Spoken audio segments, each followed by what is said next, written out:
فبليز انا يعني من البودكاست بتاعك بقعد اقول للناس يا جماعه لو سمحتوا من فضلكم بلاش تقلدوا ترندز. مفيش اندستري ما فيهاش تفاصيل، ما فيهاش تعب. I have a fear of missing out. معرفش ايه الترند اللي بيجي الجديد. عشان كده الاف ام بي هو مش ان انا افتح مطعم اعمل اكله ترندنج جدا ابيع. انت ازاي هتخليني انتراكت مع الكاستمرز؟ السي ار ام، اللويالتي، الحاجات دي، الموبايل ابلكيشنز. فطبعا بالنسبه له انت مجنون، يعني انت جايه تشتغلي ولا مسافره السويد؟ انت بتعملي انت مين؟ فكره فومو ان احنا نمسك له من اول البيزنس استراتيجي. لما لقيت ان الانفايرمنت فيري توكسيك، احنا اتقابلنا 3 مرات بس، والمره الثالثه احنا اتشاركنا. تفتكروا الماركتينج استراتيجيز اللي بنستخدمها كل يوم في شغلنا في الاديوكيشن اندستري، في ميديكال اندستري، هي نفس الماركتينج استراتيجيز اللي بنستخدمها في الفود اند بيفرج اندستري؟ ده اللي هنعرفه النهارده، وهنعرف اكتر عن حكايات وقصص عن الفود اند بيفرج اندستري. انا مروه معتز وليكس توك.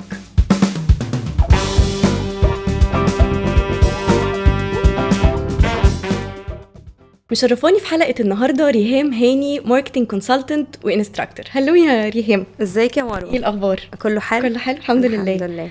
فود اند بافرج اندستري وحكاياته وقصص احكي لنا الاول عنك ودخلتي الاندستري ازاي واشمعنى الفود اند بافرج اندستري؟ اوكي. انا من زمان وانا بحب جدا جدا الماركتينج، مع اني انا دراستي كانت اصلا بزنس اكتر. however انا كنت عندي حاجه كده في ستوري تيلينج، احب اسمع قصص البراندز، الناس بدات ازاي، ايه الموتيفيشن اللي خلاكي تعملي البودكاست ده، ايه الباك جراوند بتاعتك. واشتغلت في ماركتنج، اشتغلت في تقريبا معظم الاندستريز، اي كوميرس، فاشن، ميديا. كنت شغاله في القنوات والبلاتفورمز الديجيتال الموجوده دلوقتي. and then انا بقى اتنقلت الاف ام بي. اف ام بي او الفود اند بافرج بالنسبه لي كانت اكتر اندستري انترستنج، علشان it's very dynamic. انت كل يوم عندك قصه، كل يوم كاستمر عنده حكايه، كل براند ليها الفيجن والميشن والبراند اسيتس بتاعتها والالوان بتاعتها، حتى في البراندنج بتاعها مختلف. يعني حتى الالوان ليها معنى، اللون اللي بتستخدميه، التون اوف فويس او الطريقه اللي بتتكلمي بيها مع الناس، كل ده ليه قصه. فكان بالنسبه لي الموضوع فيه تفاصيل كتيره قوي، وانا شخص بحب التفاصيل بركز فيها. مش بالنسبه لك بتبقى مرهقه قوي حته ان انت دخلتي في بحر واسع جدا تقعدي بقى كل ديتيل انت بتبقي مركزه عليها؟ بصي، ما هو عامه فكره اي شغل هتلاقي اي اندستري هتدخلي فيها، فتنس، ميديا، طب، هندسه، وات ايفر، ليها تفاصيلها المرهقه. مفيش اندستري ما فيهاش تفاصيل، ما فيهاش تعب. بس اللي بيفرق حد عن التاني انه لو انا I consider myself الصراحه very lucky ان انا بشتغل حاجه بحبها وممتعه بالنسبه لي. في ناس تانية بتشتغل حاجه عشان طلعوا لقوا نفسهم فيها، عندك حق، او جابوا مجموع كبير فدخلوا الحاجه دي. انا اخترت المكان اللي انا فيه، and that's why I consider myself very lucky. فان هي مرهقه بالنسبه لي، ممكن كنا بنتكلم في ده قبل الحلقه، ان مرهقه جدا especially لما بتكون حاجه بتاعتك. انتي كمان بتكوني اكتر، يعني عارفه تكوني انتي بقى مديره نفسك. ايوه، فوكس اكتر بقى. الموضوع بيبقى مرهق جدا. انتي ممكن لو في فول تايم تشتغلي، انا ستيل يعني ما بين فول تايم وما بين ماي اون ستارت اب. however بتشتغلي عادي من 9 ل 5 او من 10 ل 6. بس في شركتك او في الحاجه انتي بتعمليها، حتى لو مش شركه، حتى لو انتي بلوجر، كونتنت كريتور، بجد ممكن تشتغلي 12 16 ساعه وعلى قلبك زي العسل. ايوه تحصل. يس. خلاص تبقي مبسوطه بقى. يعني عارفه exactly. انت بتعملي حاجه بتحبيها، هتوصلي الريزلت هترضيكي في الاخر، فبالنسبه لك ام جود. بصي بصراحه انا في الاول كنت مشكلتي، انا اكتشفت ده ريسنتلي، ان انا مشكلتي ان انا دايما حاطه بنش مارك. يعني لما باجي بعمل اي حاجه ببقى بصه كده ايه 360. مثلا let's say هبسط لك المثال، انتي مثلا بتوركي اوت، فانتي بص على الترينر الفتنس بتاعه عامل ازاي، الناس اللي بتتمرن معاكي عامله ازاي، الناس اللي هم ممكن يكونوا اصلا ده الكارير بتاعهم من وهم عندهم 11 و12 سنه. بس انتي you're comparing yourself بالاتشيفمنتس، مش بالناس، بالاتشيفمنتس بتاعت الناس. صح. ده بقى مرحله الخطر. صح. ان انتي لما بتبتدي تقارني نفسك بحد غير نفسك، بتبتدي يحصل لك بقى دروباكس، بتبتدي تزعلي لو انتي النهارده مش حاسه ان انتي قادره تعملي حاجه، بتحسي نفسك مقصره، الجلت بقى والندم وبتاع. بس once you compare yourself بنفسك امبارح، دايما في progress، دايما في تطور. كده كده انت عمرك ما هتبقي احسن حاجه، بس هو الفكره الاوفر اكسبوجر بيخلينا دايما مش راضيين، فما بيبقاش عندنا جراتيتيود. اللي انا اتعلمته بقى ريسنتلي السنه دي كمان بجد بي جريتفul، او خليك ممكن يعني الناس تحس ان ده كلام بيتسمع كتير، بس والله عن تجربه حقيقيه لما تبقى جريتفul اللي انت وصلت له وتشوفه وتستارت جورنالينج. يعني انا نصيحتي ان كل يوم اصحي الصبح بجد اكتبي 3 حاجات انت ممتنه ليهم، وخليكي بي فيري سبيسيفيك. انا ممتنه مثلا النهارده ان انا صحيت شربت كوبايه قهوه، ممتنه ان انا لما جيت البودكاست ده لقيت مروه جابت لي كوفي دي حاجه حلوه قوي. انا ممتنه ان انا النهارده الجو كان حلو. بجد يبان انه موضوع شويه مش واقعي، بس والله هي التفاصيل الصغيره في الحياه هي دي اللي بتخلينا عندنا موتيفيشن. صح، دي حقيقه. نرجع تاني لحته بقى الفود اند بافج، دخلتي امتى الاندستري دي؟ دخلتها من 3 سنين 2021. I quit في الميديا كلها، كنت في الميديا بقالي 4 سنين، يعني اتنقلت ما بين كل القنوات اللي موجودة في مصر.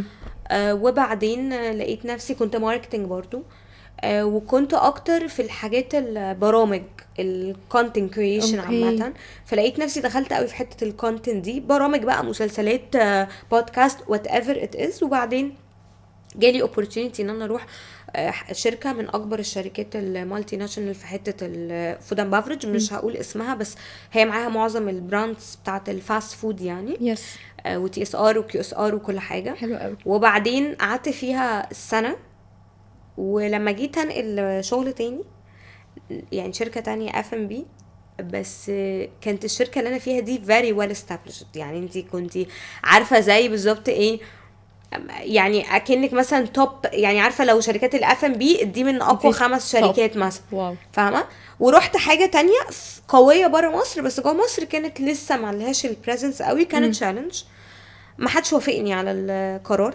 كل الناس عرضتني ليترلي ما عدا مثلا 2 3. ايوه، هم شايفين ان انتي في مكان اوريدي خلاص ستيبل، ومش بقالي فيه كتير برضه، قعدت فيه سنه. طب ايه اصلا الدافع اللي كان جواكي ان انا اخد الريسك ولا لا؟ لما لقيت ان الانفايرمنت فيري توكسيك، وانا شخصيه فيها حموله، يعني انا مش من الشخصيات اللي هي لا انا مديري بيعاملني وحش فانا مش هروح الشغل. لا يعني انا بتوليريت حاجات كتيره قوي قوي قوي في حياتي وفي الشغل، وبس توكسيك اللي هو انا مش هكبر. يعني عارفه انتي ترس في مكنه literally you're not innovator، you're not creator لحاجه. انتي بتيجي تعملي تاسك، لو انتي النهارده مشيتي او تعبتي او whatever بجد في غيرك، في ريبليسمنت. ما خفتيش تاخدي الريسك من حته ان انتي من well established company ل company تانية؟ اكيد خفت يعني، بس انا كان بالنسبه لي القرار ده يعني بعد استخارات كتيره جيت افكر، قلت لنفسي بصي مش هكذب عليكي، هو انا ما كانش يعني لما انا جيت ابتدي اشتغل من وانا يعني تقريبا كنت 18 سنه، اشتغلت بدري قوي وفول تايم على فكره، يعني مش تريننج او سمر تريننج، ات واز فول تايم جوب من الحد للسبت، الجمعه بس لاجازه. اوكي، ده كول سنتر ولا ايه؟ عايزه اقول لك دي كانت اول حاجه اعملها، عشان بحس ان دايما الكول سنتر ده لازم، بس ما طولتش فيها، لا قعدت فيها 3 شهور 4 شهور. and then لو هنبتدي نحكي عن القصه دي كانت تجربه أليمة قوي قوي. بفتكر دلوقتي، بس انا جيت امشي، كان في بنت HR كانت صاحبتي وكانت شايفاني اللي هو انت هنا ليه اصلا، بتعملي ايه؟ قلت لها انا عايزه اشوف. برضو ده كان بابايا ومامتي وصحابي برضو شايفيني، خدي بالك مايند سيت من 12 13 سنه غير دلوقتي وكان واي كنت 12 سنه عادي يقولوا لك انت انتربرنور وكده، ما كانش انتربرنور زمان. انا زمان لما كنت بقول لحد انا اشتغل يقول لي ليه انت بتصرفي على عينك، ده كان البيربز يعني، ده كان البيربز. فانا كان بالنسبه لي برضو كنت لاكي انه اختي الكبيره كانت بتسبورت مي، او يمكن هي ما كانتش شبهي في موضوع انه تشتغل من وهي في الجامعه او كده، بس هي كانت يعني لما انا كنت دخلت جامعه هي كانت اتخرجت، فكانت هي انا متكلمه جدا وبحب الناس وكده، هي شويه يعني ايه مش انتروفيرت بس مش سوشيبل قوي. فلما جات لها شغلانه الكول سنتر انا فاكره كانت لسه متخرجه، فما كانتش عايزه تشتغل كول سنتر، وبعدين حست نفسها مش، او راحت يومين تريننج ما كملتش، قالت لي بصي انتي الشخص الصح، روحي اتكلمي هناك. هتنبسطي قوي. رحت وكنت توب اتشيفر اول 3 شهور يعني قعدت فتره قليله قوي، كنت توب اتشيفر في الفتره دي. اوكي. بكلم كلاينت ما سيبوش غير لما يشتري، تقريبا كان يشتري من زني يعني يعني يا خلاص كان اوكي خلاص هشتري حاضر. يا بيقتنع يا من زني يعني. المهم توب اتشيفر، انا مش هركز على اللي بس. وبعدين بقى الاتش ار دي كانت صاحبتي، فقالت لي بصي انا كنت عايزه امشي خلاص بقى، ان انا كنت كل صيف بسافر عند خالي في السويد اقعد الصيف هناك. فطبعا بالنسبه لهم انت مجنون يعني، انت جايه تشتغلي ولا مسافره السويد، انت بتعملي انت مين؟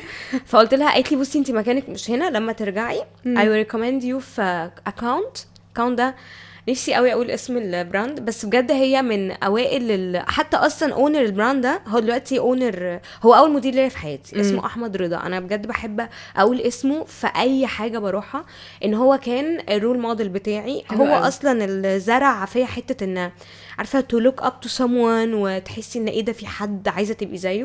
كنت ساعتها 18 سنه، هو كان 28 سنه، ما كانش كبير، بس كان بالنسبه لي شخص very very very passionate و very ambitious. لو انت بتعمل كده ازاي؟ وهو دلوقتي اونر على فكره البراند F&B يعني، او براند F&B بتاعت سبيشاليتي كوفي، وبراند ناجحه جدا جدا يعني. ساعتها كان في براند وقت الثوره فاشن براند، كان بيعملوا تي شيرتس كاستمايز تي شيرت وبين باجز وكده، قبل بقى ما الحاجات دي تطلع، قبل ما اللوكال براندز تطلع واللبس يطلع. الحاجات دي لسه يعني يعتبر ريسنتلي يعني ليترلي بدايات. وكنت انا بقى قالت لي بصي ده فاتح اكاونت عندنا كول سنتر وبتاع، بس عايز حد اللي هو ابسطها لك اكاونت مانجر. اوكي. رحت قعدت معاه كابل اوف ويكس، بعدين قال لي بقول لك ايه، انا هشت داون الاكاونت هناك وتعالي بقى عندي الشركه امسكي بقى الحاجات كلها. حلو قوي. ودي كانت اول خطوه بقى في الديجيتال ماركتنج، اللي هو بجد قبل ما يبقى فيه ديجيتال ماركتنج، يس، قبل ما يبقى فيه حاجه اسمها كان انباوند ماركتنج وحاجات كده. ومسكت قعدت معاه 4 سنين الجامعه كلها، من اول ما كنت باخد كولز عشان اكونفيرم الاوردرز لحد ما كنت ماسكه السوشيال ميديا كلها بالماركتنج بلان يعني بجد انا كنت اترقيت 3-4 مرات معاه. وحصل برضو انا فاكره موقف كان ده تيرنينج بوينت في حياتي بقى. انا كمديري اكبر مني ب I believe 12 years، كان 30 سنه ماشي. و كنت انا بشتغل، بس انا كنت باخد اجازه وقت الميد تيرم والفاينلز وكده، باخد اجازه شهرين في السنه وبتاع. فجاه انا اتحطيت في موقف معاه انه حرام يعني، انا برضو باخد اجازه في السنه، فهجيب حد معايا. فخلاص انا سستمت نفسي ان انا بارت تايم، وقلت خلاص هروح اخد دبلومه. كنت برضو صغيره قوي، كنت في ثالثه جامعه. حلو قوي، حلو قوي ان انت بتبتدي كل حاجه من وانت صغيره، فتحسي ان أيوة. أنا تمام. وبعدين انا داخله كنت في الاي يو سي داخله، فكل اللي معايا كبار بجد. يعني كان معايا اختي برضو، اوكي، كلهم 24 سنه كبار. انا دلوقتي بص على نفسي يعني مش نتكلم بقى في موضوع السن. الحمد لله. فلو بالنسبه لي انا بعمل ايه هنا، بس كنت سبحان بصي ماشيه، بصي خلاص يعني هروح انا قلبي وديني. فوانا فاكره وانا بريجستر الدبلومه دي، لقيت البنت اللي معايا بقى البارت تايم معايا بتكلمني، اوكي، ومنهاره ريهام الحقيني بتاع ده، هما ايه الاثنين كلاش مع بعض وكده، ومديري ده ماشي. فانا بالنسبه لي بقى احنا بنلعب ولا ايه؟ انا لسه حالا انا خلاص ما فيش يعني لازم اروح يومين في الاسبوع 4-5 ساعات، فخلاص انا اليومين اللي مش بشتغل فيهم هروح، وعندي الجامعه على فكره كمان. كنت بقولك 20 سنه مثلا، اروح فين واجي منين؟ قالوا لي ايه ارجعي حالا على الاوفيس. رجعت، كان في الجريك كامبس، رجعت من التحرير على مصر الجديده. فقالوا خير يا جماعه، خير في ايه وبتاع. مشي وبيقولوا لي ايه بصي على الميل بتاعك، بص لقيت بقى ان الاونر اللي بقولك عليه ده ماي رول موديل بعت ميل طويل عريض انه ايه ريهام هتبقى مكان مدير. فلو انا ازاي يعني انا هعمل، انا مش اصلا البنت اللي كانت معايا بارت تايم اكبر مني، هي اكبر مني، فاللي هو الموضوع بالنسبه لي كان غريب جدا. كان بقالي 3 سنين معاه بس ستيل، بس هو اكيد شايف حاجه. غالبا عشان كده بحبه. اكيد كان شايف حاجه بقى. بس بقى انا فاكره بقى دي بقى كانت تيرنينج بوينت. انا والله انا فاكره اليوم ده بلبسي، بالساعه، بالجو كان عامل ازاي. دخلت له الاوفيس قلت له انا امنك بيبل، استحاله انا مديري التيم ليدر ايه ازاي اصلا. قال لي طب بصي انت عندك 2 اوبشنز. قلت له اوكي قول. قلت بقى هيقول لي هبقى فلكسبل معاكي، هنجيب حد مكانه، يا اما تاخدي ال تشالنج ده. هو كان تشالنج اكتر هي صراحه. وتكملي معايا يا اما تمشي استقيلي. والله العظيم هي was very tough. ايه ده؟ كنت بجد كنت اللي هو اول مره اتحط في موقف ده. قلت له يعني ايه؟ قال لي اختاري اتس تشالنج وانتي عشان تنجحي you need to have risk، فتبقي قد المسؤوليه اللي انا حاطوك فيها، يا انا اصلا كانت نظرتي غلط ودي هتمشي فيها. no risk no fun. بس بقى اخدتي الريسك طبعا. ان هو دخل برضو انا برضو المانيبيليشن ده اللي هو انت بقى يقول لك عارفه زمان انت مش زي ابن خالتك فانا بقى زي واحسن كمان. يعني كنت عارفه لسه التيبس اند تريكس دي في الحياه يعني. فكان بالنسبه لي لا انا هثبت ان انا اقدر قادره على التحدي والمواجهه يعني. وبس وبقى ايه خدي بالك 6 days a week انا عندي حاجه تيم مسؤوله عنه حتى لو شخص، وعندي دبلومه وعندي الجامعه. بس بقى قعدت معاه سنه. it was very successful year الحمد لله. وسافرت عند خاله عشان انا كنت عايزه اعيش بره مصر، كنتش عايزه اعيش هنا اصلا. كنت من الناس اللي بتتبنى فكره بلد دي ما نقدرش نعمل فيها حاجه ومش هتكمل وبتاع. بس البلانز كلها اتغيرت دلوقتي الكلام ده انت بتتكلمي 2016 من 8 سنين صح 8 سنين actually 8 سنين. واتغيرت قوي فيهم يعني الجانب الشخصي يعني اتغيرت قوي قوي قوي. بس لو انا هرجع بالزمن لا طبعا هختار كل اللي انا عملته تاني. حلو قوي. يعني حتى انا فاكره ان انا كنت ربنا كان بيحطني في مواقف لازم اخد فيها قرارات اكبر مني. يعني انا فاكره لما سافرت عند خاله كنت عايزه اخد ماسترز في الماركتنج انترناشونال ماركتنج واعيش هناك. ان انا خلاني الاثنين عايشين هناك. فرحت بس حصل حاجه هناك مش هعرف اقول تفاصيلها يعني. بس كنت بين برضو اختيارين برضو انتي جاي اتزنقي يعني. ايوه احب اتزنق احب ابقى ما ينفعش اعيش من غير معاناه. لا ما ينفعش. كنت في السفاره الهجره هناك. لا الموضوع كان كبير واتقال لي يا تكملي بطريقه معينه يا هترجعي.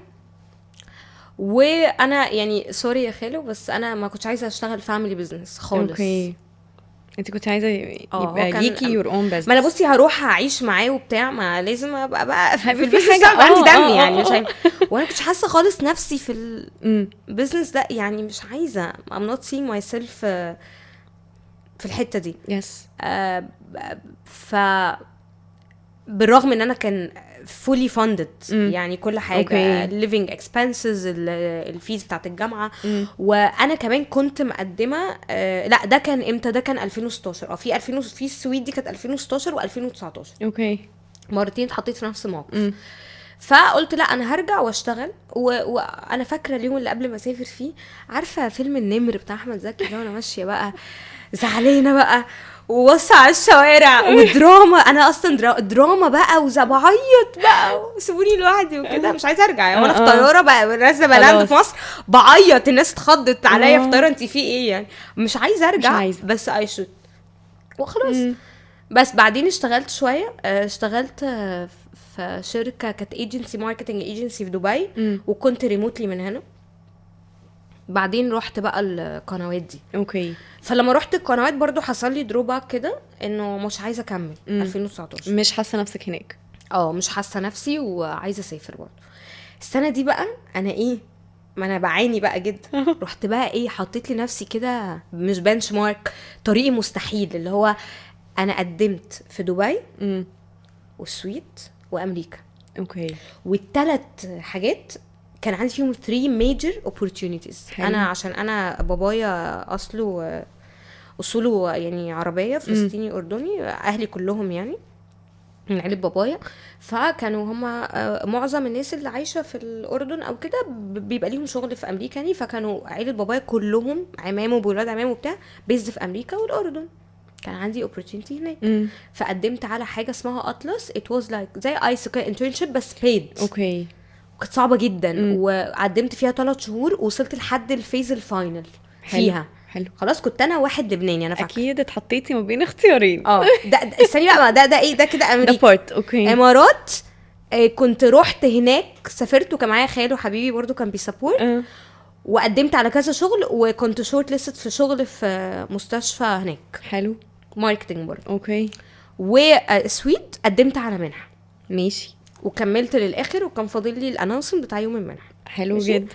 فالتلاتة انا فاينل. تحفه. فانا لحد حتى بتاعت امريكا دي بعتت لي مسج ايميل سوري، قالت لي بصي الاين مع عيلتك علشان 48 hours لازم تقول لنا confirmation بتاعتك in case you accept. اوكي. فانا خلاص انا محضره شنطتي، انت جاهزه. مودعه اصحابي وباي باي انا هروح بلد من التلاتة. اوكي. بصي انا كنت عايزه امشي باي طريقه، فانا مقدمه في 3 بلاد. سبحان الله. سبحان الله. التلاتة بقى ما حصلش فيهم اي حاجه. ليه بقى؟ ان في امريكا خدوا اللبناني، في الامارات اوكي الشغلانه بابايا ما وافقش عليها عشان كانت مش ويل بيد خالص، وانا بابايا كان عايزني اروح اعيش في استوديو لوحدي معيش مع حد. لو انا هنا معايا عربيه يبقى معايا، مش عايزه اتبهدل يعني، او حتى لو في ترانسبورتيشن فيز او كده تبقي قادره يبقى معاكي الفلوس دي. وفي السويد ما اتقبلتش في المنحه خلاص. في دبي كان ممكن ابوش على بابايا واروح. في امريكا كان ممكن اروح مع عيله بابايا اقعد هناك. وفي السويد كان خاله قال لي انا هتكفل، خاله بابايا هتكفل بكل المصاريف. اوكي. طبعا based on my character I said no. انا مش عايزه حد انا independent. دي تروما. انا حافظه مش انا independent، مش عايزه حاجه من حد فاهمه. بس وده كان اول يوم ستارت فيه جورنالينج على فكره. اوكي. اول يوم انا فاكره، مش فاكره الديت قوي بس فاكره ان انا اليوم ده نزلت ان كانوا 3 في 3 ايام ورا بعض rejection. نزلت برضو محمد محي وايه تعيط في العربيه سوق وايه، ورحت مكان كده لحد دلوقتي هو ماي سيكريت بليس على فكره. بروح له وانا يعني لو انا متضايقه قوي بروح له ومحدش يعرفه، وهو ده وهم عارفين عندي في البيت ان ده مكان في مكان مغمور انا بروح له. ما يعرفوش هو فين. لا عمري ما هقول يعني. و I start journaling وكتبت بقى، انا فاكره يوم كتبت 10 pages مثلا. لا حقك بقى يعني. ودموعي نازله على فاهمه على النوت بس. وكل ده قبل بقى 21 قبل الاف ام بي. ودخلنا الاف ام بي. يس. ايه المميز في الاف ام بي عن اي اندستري تانية؟ It's very dynamic. انتي بكل يوم اولا انتي بتتعرضي للتو سايدز، السايد بتاع البراند من بره اللي انتي شايفه الاكله اللي طالعه لك دي عامله ازاي، بس هي وراها ستوريز كتيره جدا يعني. انتي في كيتشن جوه، في عماله اوبريشنز، في تسعير كوستنج وبرايسنج، في انه كيلو الحاجه دي مع كيلو الطماطم مع كيلو الفراخ مع كيلو مش عارفه ايه، بيعملوا اكله معينه، الويستج قد ايه، الهدر قد ايه، في تفاصيل كتير جوه الكيتشن غير خالص انه انت بيطلع لك طبق وبيتقدم وشكرا. يس. دلوقتي كتير قوي شباب سبيشالي بيفكروا يلا نفتح بزنس، يلا نفتح حاجه، يلا مطعم، يلا كافيه، وفي الاخر بيحصل دروب وتلاقيه اتقفل. تفتكري ايه هنا الميسنج؟ بصي هو كده دايما بيقولوا في الصناعه دي انه اللي بيكمل مثلا سنين كتير يعني ليه الشركات اللي اف ام بي الكبيره بنقول عليها شاركس كبار او هم اللي واخدين الماركت شير كله. عشان هم كملوا مثلا 10 سنين كاملين.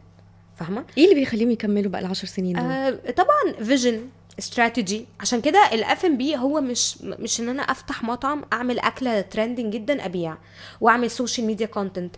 اف ام بي اتس نوت سوشيال ميديا كونتنت. دايما بقول كده لما باجي بتكلم مع حد، يا جماعه في ورا استراتيجي، في ماركت ريسيرش قوي جدا لازم تعملوه، في ان انتوا تدرسوا الكاستمر بيهيفير ده بيحب ايه وما بيحبش ايه، انتوا داخلين تتارجتوا اني سيجمنت. ما انتي براند زي يعني براند دي معروفه بلبن مثلا، لبن بيماركت ليه كلاس معين، عشان كده الاستراتيجي بتاعته بيتكلم لغتهم فناجحه معاه. بس ما ينفعش مثلا 7 ستارز هوتيل في ريستورانت في هوتيل يماركت بنفس طريقه بلبن. مش عشان حد حلو او وحش، بس هو الفكره كلها في الكاستمر اللي رايحه له المسج دي. فبليز انا يعني من البودكاست بتاعك بقعد اقول للناس يا جماعه لو سمحتوا من فضلكم بلاش تقلدوا ترندز، علشان مش هتليق عليكم. زي بالظبط حد يبقى مثلا في درس لبس معين اكيد على واحده غير على واحده تانية مش لايق عليكي، فدونت بقى ايه تراي تو فيت حاجه مش في مكانها. صح. ف الاف ام بي هو مش موضوع مش صعب، هو ممتع جدا جدا جدا، ولكن اللي يفهمه اللي يعرف بقى يعرفه الحريف كده بتاع الصنعه دي. ايوه تيبس اند تريكس. لو حد داخل في الاف ام بي في الماركتينج نفسه. ايه ممكن يعمل ايه يخلي الدنيا معاه شويه اوضح ويبقى عارف انه هو انا بدات على التراك المظبوط. listen and analyze. كل يوم في جديد، كل يوم بتطلع براند جديده، كل يوم بيطلع ترند جديد. عمرك ما هتبقى يعني بلاش تنساق في حته ان انا شاطر، انا عملت كذا مطعم قبل كده خالص، انه اللي كان بينجح زمان مش بينجح دلوقتي. انتي مين القوة الشرائية بتاعتك؟ الجين زي اللي هم من مواليد 96 مثلا ل 2005. انت بتتكلمي كل دول اللي هم 17 18 19 20 من اول مثلا 18 ل 25 دول mainly your target audience. دول بقى معاهم، انا عايزه اقول لك يعني في اخر ريسيرش اتعمل هم يمثلوا في مصر more than 50% ك purchasing power. يس في قوة شرائية. لا هم وفي العالم كله هم 38% كناس بتشتري. لا جنزي دلوقتي لا بقوا كتير. اصل خدي بالك هم اللي بياخدوا فلوس اهاليهم يصرفوا. ايوه صح. الاهالي ما بتصرفش زيهم، وهم اللي عندهم وقت وخلق. أيوة. وبيخرجوا والبيهيفير بتاعهم اتغير يعني توتالي ديفرنت عن مثلا جيل قبليهم او حاجه. فتلاقي الدنيا انت مختلفه. تروحي تجيبي الهابي ميل وفاهمه وتروحي. أيوة. لا سيريسلي عادي. هم ليهم، انا على فكره بقعد اقول ان الجيل ده لاكي جدا. انا بقعد اقول اتفرجوا على الناس دي لما يبقوا في اواخر عشريناتهم في بدايات او نص ثلاثيناتهم، اتفرجوا عليهم هيبقوا. احنا على فكره يعني في ناس هتزعل بس احنا عندنا حته ايجو. الجيل بتاعنا اللي هو زمان كان الشغل وهو في الجامعه مش ناس كتير كانت بتشتغل، مش ناس كتير كانت بتقبل تعمل اي حاجه. دلوقتي الجيل ده ممكن ينزل يبيع في تراك في الشارع. يس عندك حق. صح ومبسوط هم جدا. عايزين يجربوا اكسبيرينس اي حاجه في وشهم، يلا نجرب. ريسك تيكرز وده الصح. انت قلتيها نو ريسك نو فن. فلا الجيل ده اتفرجوا عليه يا جماعه، اتفرجوا عليه هيعمل ايه، هيبقى احسن مننا 1000 مره. ايوه عشان هم اخدوا كل حاجه بدري عننا بالظبط. فتحس ان هم خلاص يلا هنجرب كل حاجه. واهاليهم اجرأ من اهالينا برضو يعني. هم سايبين لهم الدنيا شويه، خلاص عارفين هم رايحين فين جايين منين بتاع، يلا انطلقوا. يس. وزمان كانوا البيس بتاع الدنيا ابطأ يعني. زمان كان لا دلوقتي روتين الحياه هوب بسرعه يلا كل حاجه بسرعه. نروح فين احنا دلوقتي ونيجي منين؟ وما هو ده الاوفر اكسبوجر. ما هي للاسف على فكره بجد احنا برضو او عامه الاجيال هي فتره صعبه في العالم كله على فكره. بس احنا بجد وريلي ستريسد علشان كل حاجه بسرعه. كل حاجه بسرعه. وبتيجي بصي كمان بعدين الاتشيفمنتس بتاعت الناس باينه اون سوشيال ميديا. انت بتشوفي، انت داخله شركه، انت بتشوفي حياه صاحب الشركه والمدير الاداره اللي في الشركه صح. واللي بيتمرنوا. أيوة. وبتشوفي حياه كل الناس. فانت يور اوفر اكسبوزد. فاللي هو انا ليه ما بقاش زيه، ليه ما اجيبش العربيه دي، ليه ما اجيبش البيت ده. فانت اصلا دي البوينت اللي انت كنت بتتكلمي في الاول، حته المقارنه. انا بقارن نفسي بكل حاجه دايما بالاتشيفمنتس بتاعت اللي قدامي مش بنفسي. مرهقه جدا. بالظبط. تعالي نتكلم عن حته بقى الستوري تيلينج. انت بتقولي ان انت بتحبي قوي حته الستوري تيلينج. خلينا نتكلم اكتر براند انت بتحبي الستوري تيلينج في الاستراتيجي بتاعتهم از اف ام بي. في براند لذيذه قوي في السعوديه، مش عايزه اقول اسمها، بس على فكره السعوديه دلوقتي بومينج جدا. وانا لما سافرت هناك انا اتفاجئت بالاف ام بي براندز. انا ماي بيست فريند يعني شيز حياتها كلها كانت في السعوديه وشيز سعودي. ف بتقعد تكلمنا على البراندز كده. ولما سافرنا مع بعض لا هي بجد البراندز بتاعت الاف ام بي كل حاجه، المنيو، الانتيرير بتاع المطعم، الاوبريشنز، حتى الماركتنج بتاعهم اتس ديفرنت فيري ديفرنت. وهم شاطرين قوي قوي يعني. السعوديه وقطر والامارات والكويت الاربعه دول بومين جدا في الاف ام بي. مصر طبعا. فبراند في السعوديه بجد الستوري تيلينج بتاعهم خطير. وفي هنا براندز كتير قوي خدي بالك يعني. هتبقى الناس عارفه في شويه براندز كده ريسنتلي بقوا يعملوا بيرسونال براندنج بالكلاينت او صاحب المطعم. يس كتير قوي. لان هي دي دلوقتي الناس بتحب تسمع حدوته، بتحب تعرف الستوري بيهايند ذا براند. انت مين وبتعملي ايه ويومك عامل ازاي وبداتي شغل ازاي. الحاجات دي كلها بتفرق قوي مع الكاستمرز. طب الستوري تيلينج في الاف ام بي ايه اللي بيميز براند عن براند؟ والاثنين بيستخدموا حته الستوري تيلينج دي. اللي بيميز براند على فكره خدي بالك برضو هي الناس بقت تعرف تشوف الحقيقه قوي. فانت حتى لو لسه طالعه بس you're real about it, you're passionate about it, انت فعلا في المجال ده 100% هتوصلي لقلوب الناس. يعني هو اللي بقعد اقوله بلاش تحط لنفسك دايما حط لنفسك بنش مارك لذيذ، بس في الاخر اعرف ان انت your reality او حقيقتك هي دي اللي هتوصل لقلوب الناس. فاعرف حقيقتك ايه، ودايما حط نفسك في مهما وصلت اعرف ان انت ايه. عارفه انا مهما كبرت صغير أيوة. والله انا مهما وصلت I'm still learning لسه from في حاجة. other people. اتعلم من كاستمر داخل لك المطعم ممكن يقول لك حاجه جديده، اتعلم من حد عندك في التشغيل او الاوبريشنز ممكن يعرفك طريقه جديده، اتعلم مع التيم اللي شغال معاك، اتعلم من البارتنرز بتوعك. بجد you're always learning and learning. فهي رحله ما بتخلصش. حلو قوي. المعروف عن الفومو استراتيجي هي fear of missing out، بس عند ريهام وعمر ليهم رأي تاني. هلو يا عمر. ازيك؟ ايه الاخبار؟ عمر F&B دايركتور هيعرفنا اكتر عن نفسه دلوقتي.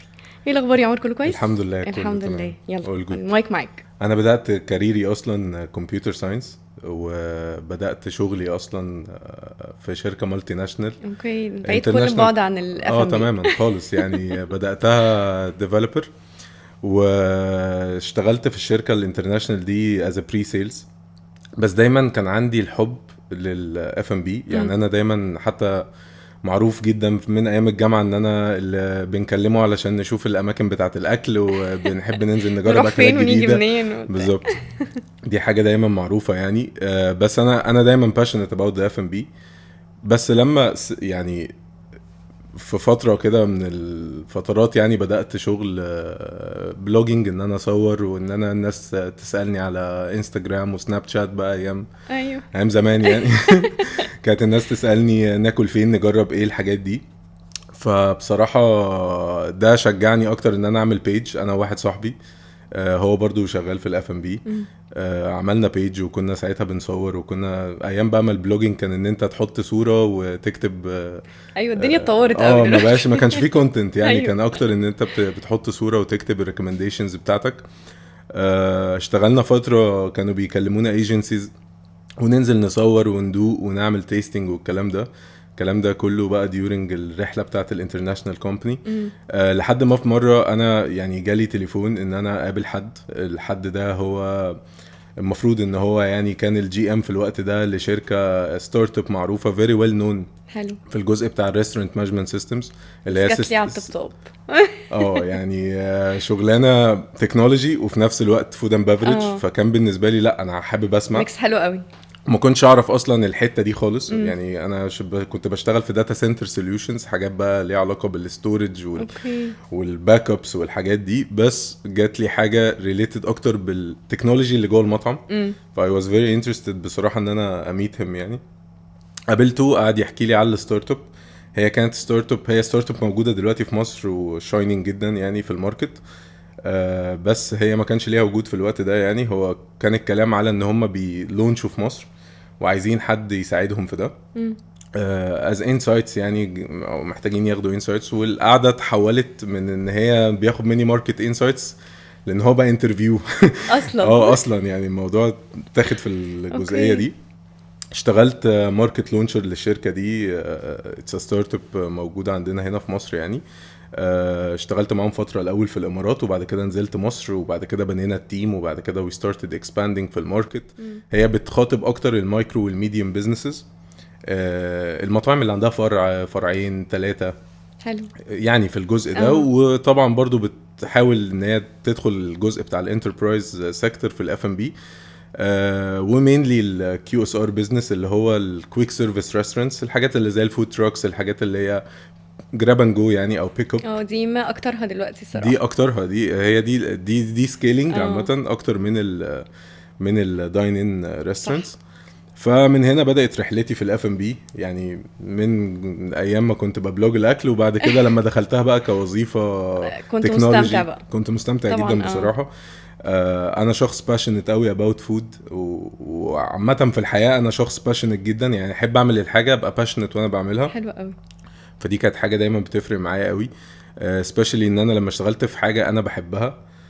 It was a very huge risk بصراحة ان انا اسيب مالتي ناشنال كومباني واروح. واضح ان الريسك النهاردة هو عنوان الابيسود.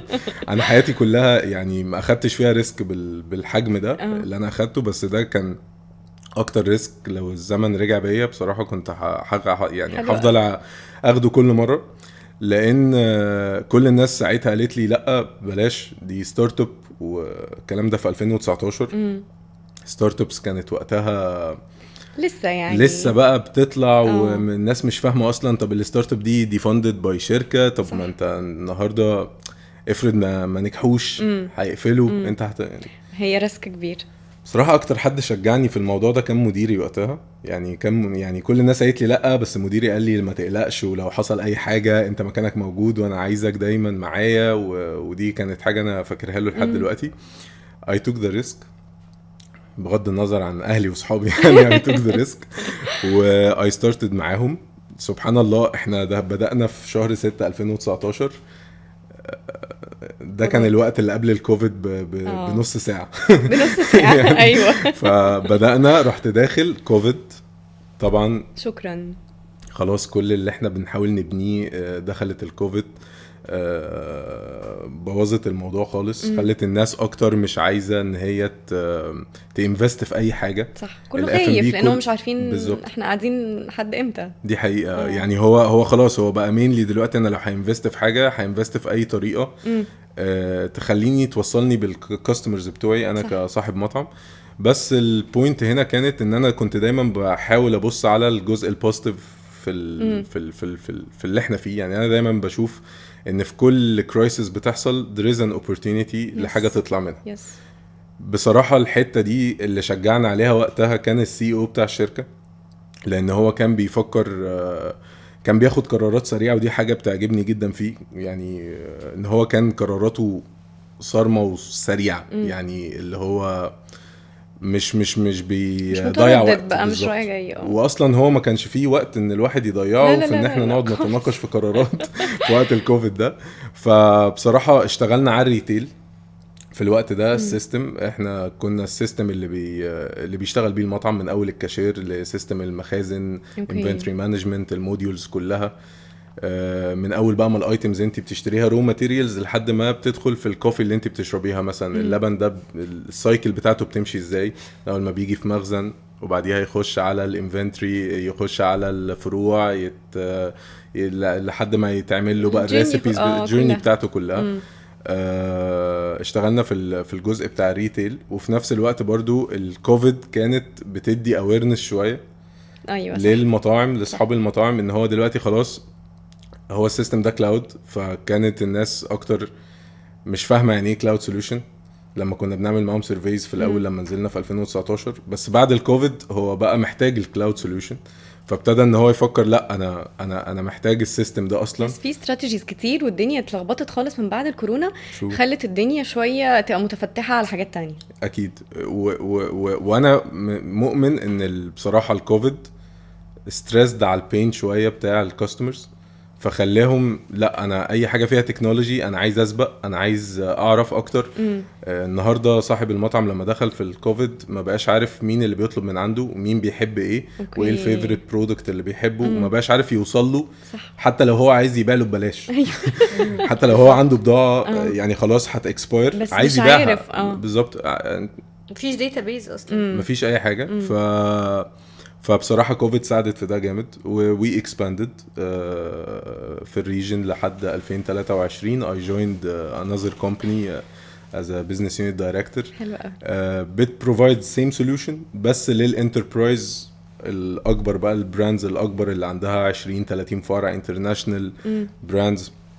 وخليني اقول ان هي بتفوكس اكتر على الداينين. يعني انا قلت ان الشركه الاولانيه كانت بتفوكس اكتر على الكيو اس ار، دي بتفوكس اكتر على التي اس ار، الحاجات اللي هي بقى فيها فاين دايننج ريستورانتس، الريستورانتس اللي في الفنادق وهكذا. وهي شركه موجوده في الماركت بقى لها اكتر من 35 سنه، فايتس ا فيري ويل استابليشد كومباني يعني. حلو قوي.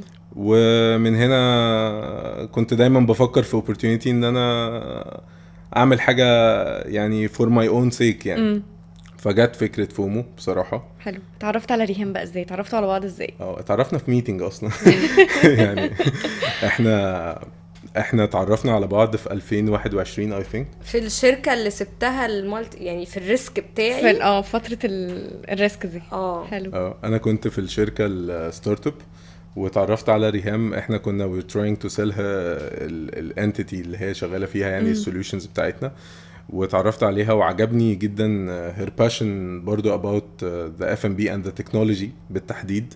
هي ما كانتش بس مركزه في الماركتينج او بتسال الاسئله اللي انا متعود ان الماركتينج يعني عاده الماركتينج مانجر دايما بيسالني في هو انت ازاي هتخليني انتراكت مع الكاستمرز، السي ار ام، اللويالتي، الحاجات دي، الموبايل ابلكيشنز، الحاجات دي. بس هي لا، هي كانت داخله اكتر كمان في التكنولوجي بتاعه السوليوشن نفسه، هو ليه كلاود مش اون بريم، وكانت بتسال حاجات فعلا عجبني تفكيرها. ومن هنا اتعرفنا على بعض يعني. ده كان اول ميتنج ما بيننا. حلو. احنا اتقابلنا 3 مرات بس، والمره الثالثه احنا اتشاركنا. فومو ايه بقى فومو؟ اوكي، فومو يعني هي ريهام لعبت شويه على الدبل مينينج يعني. هي فومو مش فير اوف ميسنج اوت. ايوه ده المعروف في الديجيتال ماركتنج. بالظبط. فومو بقى ريهام فومو فود اوبسيشنز اند ماسترينج اوبورتونيتيز. حلو قوي. احنا في فومو يعني عامه بنحاول ان احنا نستيك اكتر للجزء اللي هو بتاع انت عندك كده فير اوف ميسنج اوت كصاحب مطعم. انت يعني خلاص دلوقتي احنا كمان كان زمان عندنا المطاعم من كتر ما زي ما ريهام قالت دايناميك. هو المطعم فعلا كان زمان انت عندك براندات بتروحي تاكلي من عندها، يعني تروحي انت واهلك كلهم تاكلوا بيتزا وتاكلوا سي فود وتاكلوا مشويات كل ده في نفس المطعم. فلو انت بصيتي كده على اخر 10 سنين من 2010 مثلا لحد او 15 سنه من 2010 ل 2024 هتلاقي ان المطاعم بقت يعني بقى فيها تخصصات في القهوه، في القهوه، في البرجر. كل يوم الواحد في مكان شكل عشان يجرب القهوه. في ثيك وفي سماش. ده القهوه في القهوه العاديه والسبيشاليتي كوفي. لا دلوقتي حتى البن يعني بقى في بريوش بن وبوتيتو بن. ايوه يعني واحد مش عارف يجرب ايه ولا ايه. تفاصيل اكبر. كنا زمان بيجيب بيتزا واحده وبرجر واحد وخلاص. صح. فالمنافسه بقت قويه، وده دايما بيخلي صاحب المطعم عنده حته اللي هو لا I have a fear of missing out. معرفش ايه الترند الجديد اللي بيطلع يعني. خلاص ترند الكنافه البيستاشيو نفسي يموت خلاص يعني بجد حته الترندز والحاجات دي. كنافه بيستاشيو ده طبعا انا قلت هي لحد دلوقتي لحد اول امبارح حد حطها في عيش بلدي. فالموضوع يعني احنا والله حطوها في الشوكليت وحطوها كل حاجه بقت في بانكيك وحطوها في كوفي ايوه كله دلوقتي عامل بيحاول ان هو يكستمايز الترند على الوات ايفر اللي بيقدموا ايه بالظبط. دي حقيقه وده بيخلق الجزء اللي انا بقوله لك اللي هو بتاع الفير اوف ميسنج اوت. بس احنا بنحاول as much as possible ان احنا لا احنا نحوله هنتكلم كماركتنج استراتيجي، هنتكلم كبزنس استراتيجي اصلا. يعني هي الماركتنج استراتيجي هي جزء من البيزنس استراتيجي اصلا. ودي حاجه برضو بصراحه انا يعني across my journey يعني انا في شغلي عامه مع الستارت اب ومع الشركه اللي انا شغال فيها دلوقتي، هو انا برضو اتحطيت في حاجات ان انا كان لازم ديفلوب اكتر في ماي ليرنينجز. يعني اخدت سيرتيفيكتس كتير بصراحه، ودي كانت حاجه بتساعدني قوي ان انا اخد دبلومز كتير من هارفارد واكسفورد. حلو قوي. اشتغلت عليها كتير، حاجات ليها علاقه بالبيزنس استراتيجي، حاجات ليها علاقه وساعدتني فيها على فكره الستارت اب اللي انا كنت شغال فيها في الاول، هي اللي ورتني الجزء ده. حاجات ريليتد اكتر بالمانجمنت اسينشالز، حاجات بالليدرشيب، البيزنس استراتيجيز، الاستراتيجي اكسكيوشن نفسه عشان البلاننج بتاعه وكده. فالجزء ده لما تعمقت فيه وشفت كيس ستاديز لحاجات حصلت ان ريل لايف بقى، في كرايسيس حصلت في الحرب العالميه، وحاجات حصلت في ناسا، والحاجات دي بصراحه يعني كنت بشوف شبهها في الشغل. والاكسكيوشن بتاعها حمسني اكتر ان انا لا اديفلوب دايما الليرنينجز بتاعتي وانا بعمل الحاجه اللي انا بحبها. يعني دي كانت حاجه دايما بتساعدني اكتر في ان انا لما بقعد بقى مع بيزنس اونر دلوقتي بسمع قصته وبسمع هو البراند بتاعه ده طلع منين، ببتدي اريليت حاجات اللي هو لا انت عندك مشكله في البيزنس استراتيجي نفسها. في هنا انت النهارده واحد عايز الاوبجكتيف بتاعك يبقى بتنافس اكس، واكس ده 20 فرع، وانت بتفكر لبعيد، بتقارن نفسك بالاتشيفمنتس زي ما ريهام قالت البعيده. فانت لا انت محتاج تشتغل على حاجات وتمشي في طريق معين. هو بقى فكره فومو ان احنا نمسك له من اول البيزنس استراتيجي. مش بس ماركتنج، لا احنا we provide business strategies, we provide الاكسكيوشن بتاعها وازاي ان احنا نساعدك بقى. يعني مش بس ان احنا نexpand ليك سيلز، لا ان احنا المنيو بتاعتك ايه الايتمز اللي تحطها، تسعرها حلو قوي. ازاي، positioning بتاعك يبقى فين، يبتدي الجيوغرافيكس. يلعب على الجاب بتاعت الماركت بقى. ثانك يو. هي دي الجاب. هي احنا دايما اصلا قلنا ان فومو طلعت اوت اوف جاب كبيره، انه انا نفسي حتى لما بقعد بمسك براندز مع اي شركه ايجنسي او whatever، مش بسمع الحاجه اللي انا عايزه تسمعيها، صح. بسمع انه هنعمل الريل ده، هننزل الصوره دي، هنتكلم على الاوفر ده، بس انتي ما كلمتنيش عن، ما سالتنيش ايه البراند ايدنتيتي بتاعتك، ما سالتنيش ايه الستوري بيهايند. يعني انا اول ما بنقعد في اي ميتنج مع كلاينت انا عمر، اول سؤال بنساله احنا الاثنين، ليه سميت البراند كده، وايه القصه اللي خلتك تعمل البراند. ايوه، لا هما هي دي الحاجات اصلا اللي بتاثر قوي في الكاستمر بتاعنا. بالظبط. هي دي حته الستوري تيلينج، انت مين والبيهايند ذا سين ايه اصلا في كل الكلام ده. فهي فومو طلعت اوت اوف ماركت جاب. وعمر كمان عايزه اقول لك على حاجه، انه وير لاكي انه انا كنت دايما مثلا بتروحي، انا دلوقتي كلاينت بروح لشركه بتمسك لي السوشيال ميديا، بروح لشركه تانية انا لو بعمل استراتيجي تعملي ماركت ريسيرش قبل الاستراتيجي، بروح لشركه ثالثه تعمل لي مثلا المانيو انجينيرنج والكاستنج، اروح لشركه رابعه تعملي موضوع التكنولوجي والبزنس ديفلوبمنت. فعمر كمان السترينث بتاعه في حته البيزنس ان هو استراتيجي البيزنس، التكنولوجي، الليرنينج والديفلوبمنت، انا حته الماركت ريسيرش والماركتنج والبراندنج، حته الميكس دي بقى خلاص انتوا كملتوا، غطيتي معظم خلاص. فالكلاينت هيبقى بيجي هو مش محتاج ان هو يروح هنا وهنا وهنا، وانتوا مغطين له كل حاجه. هي القصه بقى يعني عشان ارجع لسؤالك، اصلا هي كان في قصه كده مضحكه شويه يعني. احنا اصلا كل واحد فينا كان عنده شركه اصلا اساسا. يعني انا كان ونفس عندي الشركه يعني. ونفس الحاجه بنعمل نفس الحاجه بالظبط. كل واحد فينا كان عنده شركه وانا بصراحه كنت في كل يعني انا مقتنع ان الاف ام بي الماركتنج فيه حاجه مهمه جدا جدا، صح. لان الكومبيتيشن عاليه قوي. وانت مش هتقدر توصل للناس خلاص through الاوت باوند. يعني انت هتعمل ايه؟ يعني انت لازم توصل للناس through السوشيال ميديا، بس مش ان انا ابقى براند كبير بعمل برودكتس معينه، مثلا حاجات فيها لحوم ومش عارف ايه، وفي الاخر بصور البطاطس وبصور. لا، لازم يكون في استراتيجي محطوطه صح بتبريزنت البرودكتس بتاعتي بشكل واضح. وهو ده اللي احنا اللي انا كان بينقصني دايما مثلا في الشركه اللي عندي، ان انا ما عنديش الادد فاليو في الماركتينج. اوكي. فانا جه في دماغي على طول ريهام. قعدت كده ريكاب كل الميتينجز اللي انا عملتها، مين ينفع في البورت ده بالظبط. وكنت بدور على حد برضو باشنت، مندفع. انا بحب برضو ايه، انا من النوع اللي بيفرمل اكتر، واقعد احسبها كاستراتيجي بقى. أيوة فبقعد أيوة. احسبها لازم يبقى في حد كده حد كده ريسك مانجمنت. بقعد احسبها بريسكات، ريسك مانجمنت بقى، ككواليتي، كليجل، يعني بدخلها كده في العنصر بتاع البيزنس. بس ريهام بيبقى بالنسبه لها لا يلا نعمل، تاخد الليد وبتمشي. يعني عمره قصير. فدي بصراحه ميكس ما بيننا كويس قوي. ولما فكرت نزلت واتكلمت مع ريهام، كانت تاني نازله تقريبا. اتكلمت معاها، فكرتها طبعا بيا. انت عارفه ان تاني مره شفته بعد 3 سنين. الله. ايوه. احنا كان بيزنس ميتنج يعني. فقابلتها واتكلمت معاها وقلت لها على شركتي، وهي قالت لي على الشركه بتاعتها. وقلت لها ان احنا ممكن نعمل حاجه زي نمرج التو كومبانيز مع بعض.